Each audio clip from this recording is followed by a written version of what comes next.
ચાલો તો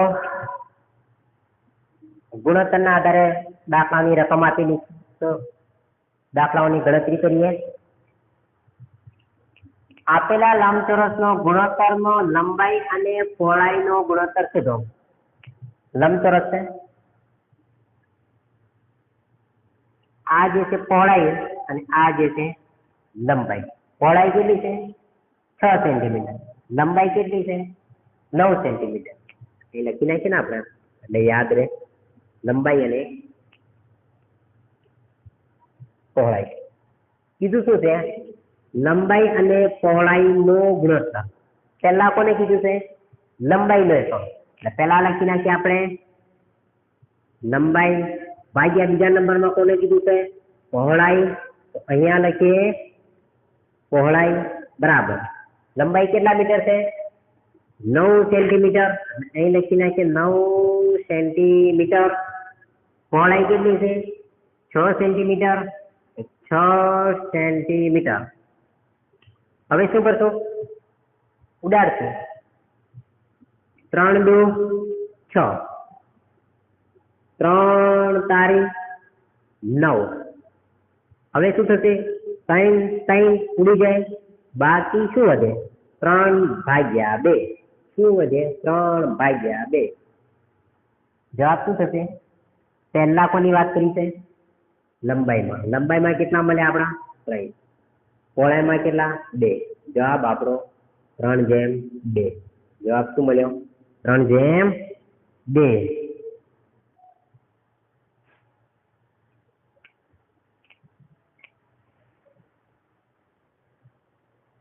ગુણોત્તરને આધારે દાખલાઓની રકમ આપેલી છે તો દાખલાઓની ગણતરી કરીએ.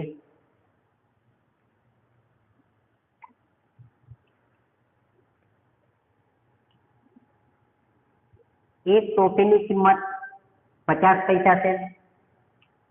ચોકલેટની કિંમત ₹10 છે. તો ટોફી અને ચોકલેટની કિંમતનો ગુણોત્તર શોધો. પ્રથમ કિંમત 50 પૈસા, બીજા નંબરની કિંમત 10 પૈસા, 10 રૂપિયા. તો પૈસા અને રૂપિયા બંને એકમો જુદા જુદા છે. અહીં કોનો એકમ આપેલો છે? પૈસા. બીજા નંબરમાં કોનો એકમ આપેલો છે?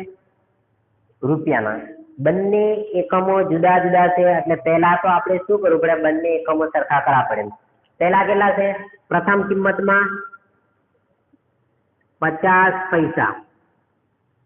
બીજા નંબરમાં બીજા રકમની અંદર 10 રૂપિયા.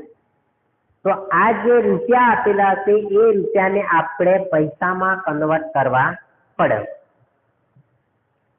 1 રૂપિયાને કેટલા પૈસા હોય? બોલો તો. 100 પૈસા. 1 રૂપિયાના કેટલા પૈસા? 100 પૈસા. તો અહીં તો કેટલા રૂપિયા આપેલા છે? 10 રૂપિયા. તો શું કરશું? 100 ગુણ્યા 10. 10 શું આપેલા છે? રૂપિયા આપેલા. 1 રૂપિયામાં કેટલા પૈસા હોય? 100 પૈસા. ગુણ્યા કેટલા કરવાના મારા? 100. 1 એકા 1. પાછળ કેટલા મેળા લાગે? 1 2 3. 1 2 3. લો 1000 પૈસા. મજા આવે. હવે શું કરવાનું? રકમ મૂકી નાખો. 50 પૈસા, 1000 પૈસા. હવે ઉડાડો. ઉડી ગયા. 20 5 100 થાય. 20 5 100 થાય. શું વધ્યું? ઉપર કશું નહીં વધ્યું, પણ તોય આપણે એક તો મૂકવાનો છે. 1/20. આ પણ આપણો જવાબ, અથવા તો 1/20 આપ્યો હોય તો આ પણ આપણો જવાબ.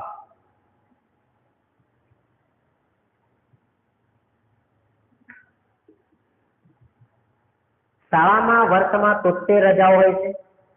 મજા આવે. આટલી બધી રજા મને કેવી મજા આવે. 73 રજા હોય છે. રજાઓની સંખ્યાઓ અને વર્ષના કુલ દિવસોની સંખ્યાનો ગુણોત્તર શોધો. 73 રજા એક સંગાતે મળે કેવા મજા આવે. 20 દિવસનું, 21 દિવસનું વેકેશન મળે, 41 દિવસનું મળે, 35 દિવસનું મળે, અને કદાચ કાંદડું બાંદડું આવી જાય 2-4 દિવસની રજા મળી જાય. મળે ને? અહીં તો કેટલા? 73 દિવસની રજા. શાળામાં વર્ષમાં 73 રજાઓ હોય છે અને રજાઓની સંખ્યા અને વર્ષના કુલ દિવસોની સંખ્યાનો ગુણોત્તર શોધો. ચલો અહીં કેટલા છે? રજાઓના દિવસો આ પ્રથમ સંખ્યા થાય તેને કેટલા લખવાના આપણે? 73. બરાબર. રજાઓની સંખ્યા અને વર્ષના કુલ દિવસો. વર્ષના કુલ દિવસો આપણને કેટલા હોય? બોલો તો. 365. કેટલા હોય? 365. અહીં કોઈ ચોખવટ કરી નહીં. લીપ વર્ષે કે સામાન્ય વર્ષે, એટલે આપણું જેમ ગાડું હેડતું હોય એમ જ હેડાડવાનું, એને વચ્ચે હળી કરવાની નહીં. વર્ષના દિવસો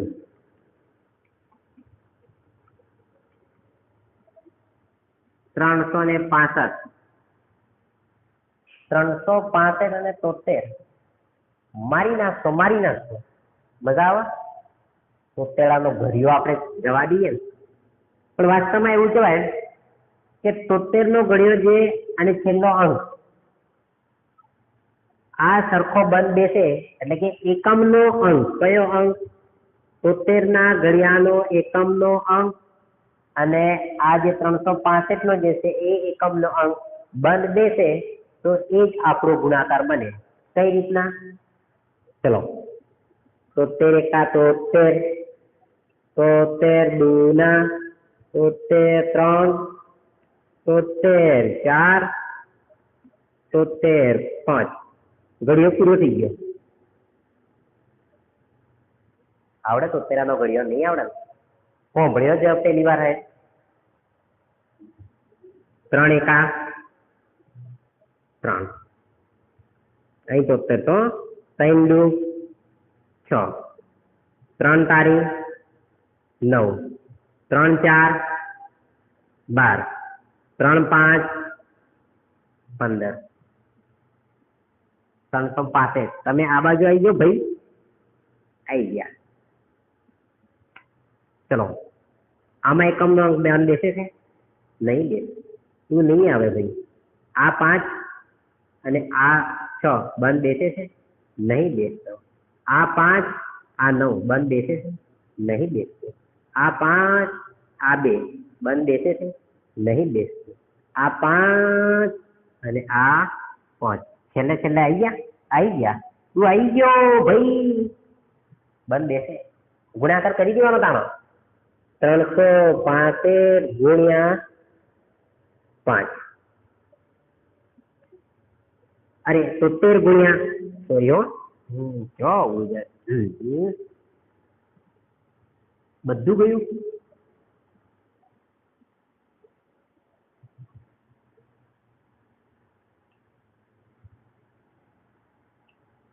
ફરીથી લખી નાખીએ. શાળામાં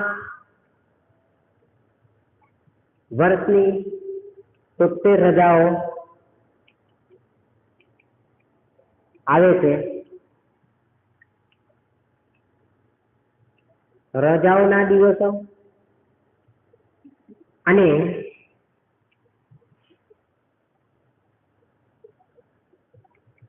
વર્ષના દિવસોની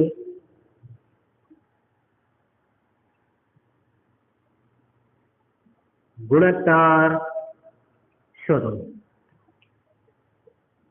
73 અને વર્ષના દિવસો કેટલા? 365. કેટલા વધી રહ્યા હતા આપણા? 70 ગુણ્યા 1, 70 ગુણ્યા 2, 70 ગુણ્યા 3, 70 ગુણ્યા 4, 70 ગુણ્યા 5. વર્ષના દિવસો કેટલા? 365. આપણે ખાલી આ છેલ્લા અંક બંધ બેસાડવાનો છે. 3 એકા 3, 3 દુ 6, 3 તારી 9, 3 4 12, 3 5 15. 5 અને 3 સરખા નથી. આ પણ નહીં આવે. 5 અને 6 આ પણ નહીં આવે. 5 અને 9 એ પણ નહીં બેસતા, એ પણ નહીં આવે. 5 અને છેલ્લે 2 એ પણ નહીં આવે. છેલ્લા કોણ આવે છે? 15. 15 માં કોણ છે? છેલ્લો 5 એકમનો અંક. 365 માં પણ 5 એકમનો એક.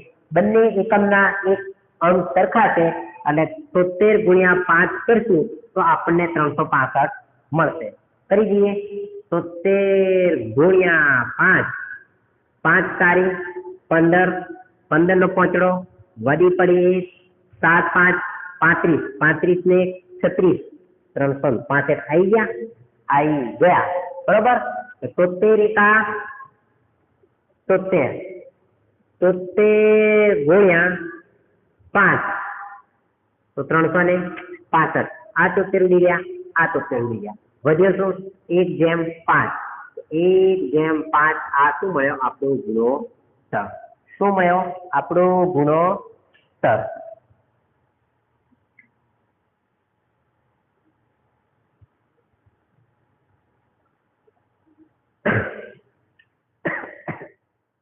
સમજાય છે?